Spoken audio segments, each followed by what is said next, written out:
সকাল থেকেই হৈ হৈ চলছে সুচরিতাদের বাড়িতে।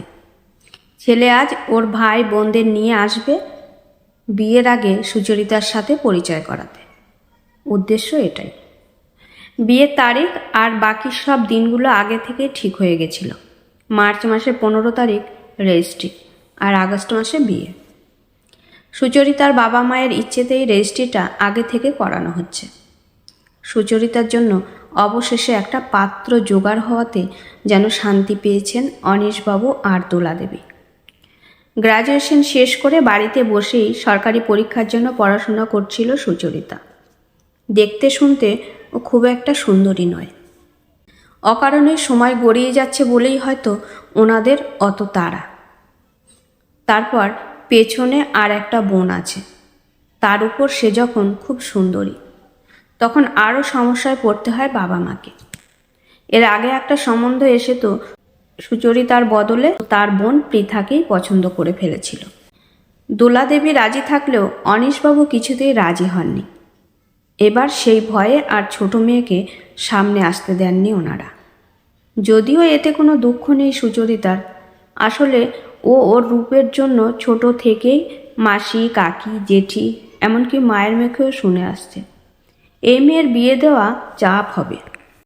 কিছু কথা ছোট থেকে মনে গেঁথে গেলে বড় হয়ে ওটা মেনে নিতে খুব একটা বেগ পেতে হয় না।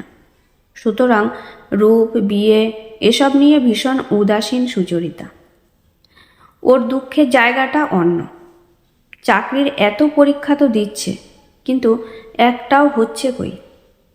সুচরিতা যখন উচ্চ মাধ্যমিকের রেজাল্ট নিয়ে মনোজ স্যারের সাথে দেখা করতে গিয়েছিলেন, তখন স্যারই ওর মাথায় ঢুকিয়েছিল, একটু পড়াশোনা করে আইপিএস বা সিপিও লাগিয়ে দে, তারপর তোর যা সুন্দর হাইট, পুলিশের চাকরি তোর কে আটকায়।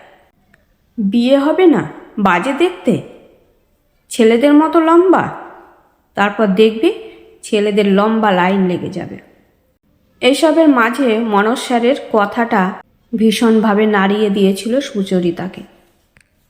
সেই থেকে আইপিএস, এসএসসি, সিপিও, এমনকি বিএসএফ এর কিছুই বাদ দেয়নি। কিন্তু কোথায় কি, সেই তো বাবার টাকা ধ্বংস করে বিয়ে করতেই চলল। এইসব ভাবতে ভাবতেই সুচরিতার হঠাৎ খেয়াল হলো হাতটা জ্বালা করছে। অন্যমনস্ক হয়ে একই জায়গায় বারবার ঘষে চলেছে ও। বেসন, দুধ, হলুদ মিশিয়ে মাখিয়ে দিয়েছিল মেজমামি। ওটাই শুকিয়ে গিয়ে কিছুতেই যেন উঠতে চাইছে না। পুরো ব্যাপারটাই বড্ড অপছন্দের, তাও মুখের উপর কাউকে কিছু বলতে পারে না। পারলে সবার আগে প্রথম চিৎকার করে বাবাকে অনেক কথা শোনাতো।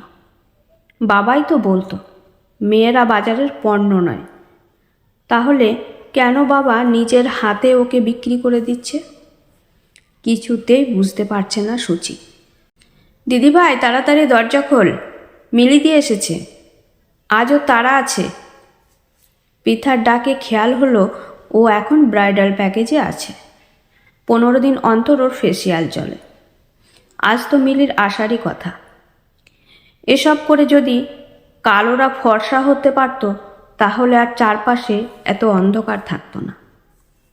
বসতে বল, আসছি, বাথরুম থেকে সুচরিতা বলল। তারপর ভরা বালতি থেকে মগের পর মগ জল এমনভাবে ঢালল যাতে বেসনের পিচপিচানির সাথে মনে জমে থাকা রাগ, অভিমান, দুঃখ সব যেন ধুয়ে মুছে যায়। কি গো, মিষ্টিগুলো আনতে বললাম, এখনো বসে আছো? দোলাদেবীর কথায় পেপার থেকে মুখ তুলে অনীশবাবু বললেন, শুরু হলো তোমার। ওরা তো আসবে সেই সন্ধেবেলা, পাশেই দোকান, এখন থেকে এনে কি করব শুনি? অনীশবাবুর গলায় ঝাঁঝ ছিল, কিন্তু সেটা দোলাদেবী আমল না দিয়েই বললেন, তাহলে আর কি, পেপারই বড়। সারা জীবন কোনো দায়িত্ব তো নিতে হলো না, বইয়ের ঘাড়েই দিয়ে দিলে সব। বলেই দোলাদেবী আর দাঁড়ালেন না।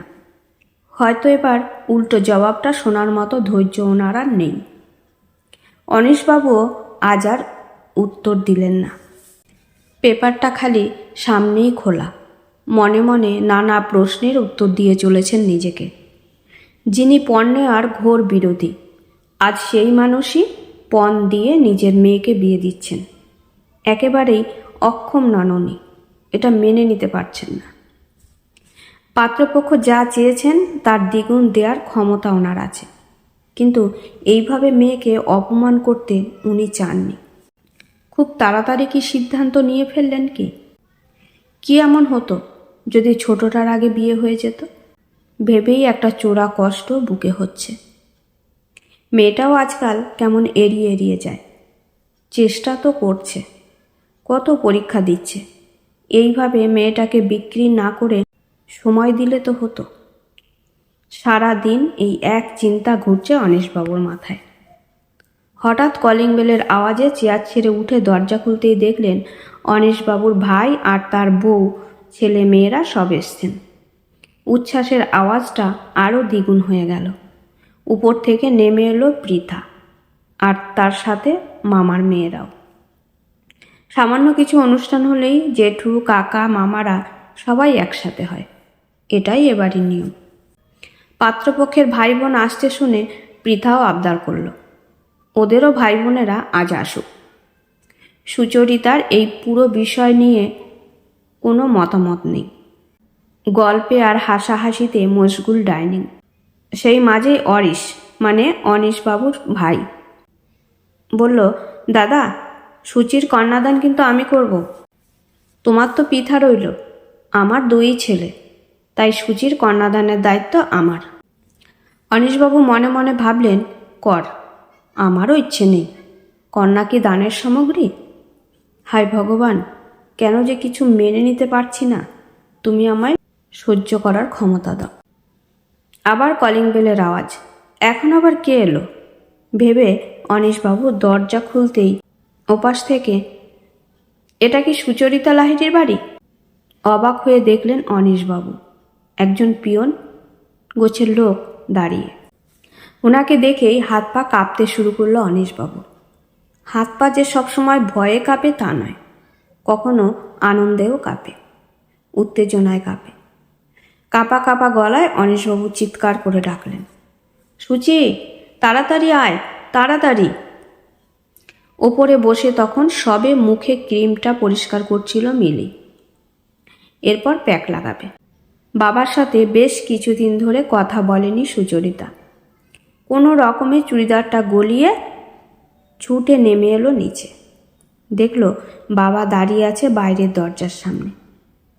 ওখানে গিয়ে সুচরিতা মুখ বাড়াতেই দেখল একজন পিয়ন দাঁড়িয়ে, হাতে একটা সরকারি স্ট্যাম্প দেওয়া খাম। সই করে চিঠিটা নিয়েই খামটা ছিঁড়ে পড়তে শুরু করলো সুচরিতা। পড়ার সময় চোখ মুখে উত্তেজনাটুকু স্পষ্ট দেখতে পেল সবাই। তারপর চিৎকার করে বলল, এসেছে, এসে গেছে, যার জন্য অপেক্ষা করছিলাম সেটা এসে গেছে বাবা। মেয়ের হাত থেকে চিঠিটা টেনে নিয়ে পড়তে শুরু করলেন অনীশবাবু।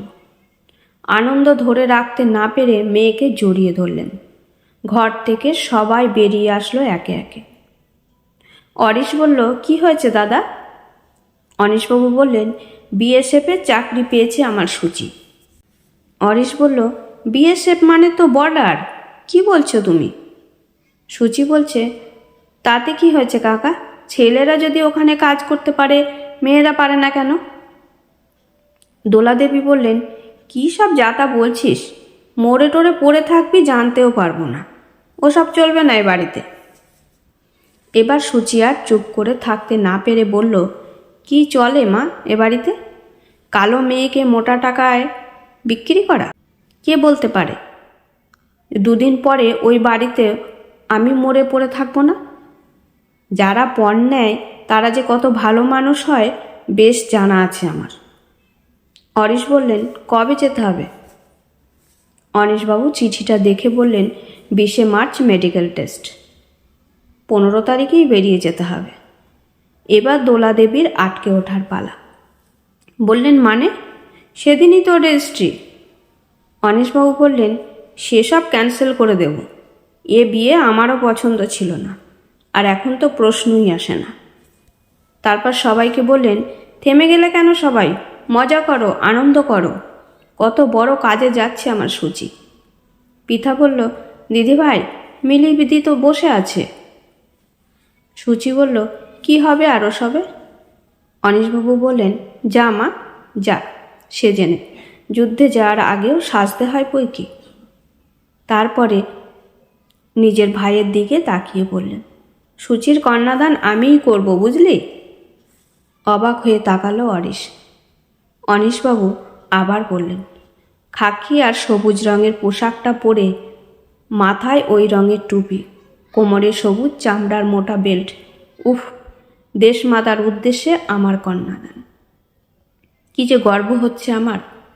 বলতে বলতে সুচরিতার সামনে গিয়ে অনিশবাবু নিজের ডান হাতটা কপালে ঠেকিয়ে বললেন, জয় হিন্দ। সুচরিতা আনন্দে কেঁদে ফেলে বলল, বাবা, ফিজিক্যাল এক্সামে যদি কেটে যায়? অনিশবাবু বললেন, আর কোথাও কাটবি না, ওই দেখ বাইরে। তাকিয়ে সুচি দেখল আকাশে আজ আবারও রামধনু উঠেছে। ওই 7টা রং যতবার আকাশে ফুটে উঠেছে, ততবার ভালো খবর এসেছে সুচির জীবনে। দোলাদেবী ঠাকুরের পা থেকে লাল সিঁদুর এনে কপালে পরিয়ে তারপরে বললেন, যা, জিতে আয়, করে আয় নিজের স্বপ্ন পূরণ। সুচরিতা জড়িয়ে ধরল মাকে। মায়ের কাঁধে মাথা দিয়ে চোখ দুটো বন্ধ করল। হয়তো বন্ধ চোখেই কল্পনারা আর সত্যিরা রূপ পায়, আর স্বপ্নরা হয় বাস্তব। সুচরিতা আনন্দে মনে মনে বলল, জয় হিন্দ। কলমে অনিন্দিতা মুখার্জি সাহা।